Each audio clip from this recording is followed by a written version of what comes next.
எதிரிகளே, நீங்கள் என்ன திட்டமிட்டு என்ன நீங்கள் செய்தாலும் உங்களுடைய கூட்டம் பெருங்கொண்ட எண்ணிக்கை, பெருங்கொண்ட ராணுவ பலம், பெருங்கொண்ட பொருளாதார பலம், ஆள் பலம், இவைகள் எதுவுமே உங்களுக்கு பலனளிக்கவில்லை. ஏன் தெரியுமா? வஅன்னல்லாஹ மஅல் முஃமினீன். அல்லாஹ் யாரோடு இருக்கிறான்? முஃமின்களோடு இருக்கிறான். அப்படியானால் ஈமான் தரமாக இருந்தால் அல்லாஹ் நம்மோடு இருப்பான்.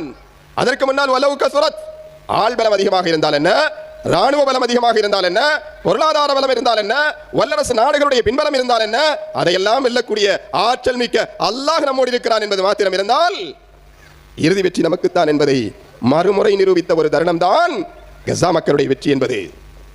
என்ன இருக்கிறது அவர்களிடத்தில்? ராணுவம் இல்லை, பொருளாதாரம் இருக்கிறதா? அதுவும் இல்லை. உண்பதற்கு உணவு இருக்கிறதா? அதுவும் இல்லை. குடிப்பதற்கு தண்ணீர் இருக்கிறதா? அதுவும் இல்லை. உறங்குவதற்கு உறைவிடம் இருக்கிறதா? அதுவும் இல்லை. உடுத்துவதற்கு துணிமணிகள் இருக்கிறதா?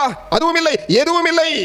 ஆனால் இன்றைக்கு ஏழை நாட்களில் எல்லோரையும் நான் என் கட்டுப்பாட்டிற்குள் கொண்டு வருவேன் என்று சொல்லி பல வல்லரசுகளுடைய பின்துணையால், பல வல்லரசுகளுடைய பின்பலத்தால் களம் கண்டவர்கள் 2 ஆண்டுகளுக்கு பிறகு சமாதான ஒப்பந்தத்திற்கு வந்திருக்கிறார்கள் என்று சொன்னால், அந்த அப்பாவி பெண்கள், அப்பாவி குழந்தைகள், ஒன்றுமே இல்லாத நிராயுதபாணியான அந்த அப்பாவிகள் கொல்லப்பட்டு அல்லாஹ்வுடைய பாதையில் உறுதியானவர்களாக அல்லாஹ் எங்களோடு இருக்கிறார் என்ற ஈமானிய பலத்தை வெளிப்படுத்தினார்களே, அதன் பலனைத்தான் நாம் இன்றைக்கு காணுகிறோம்.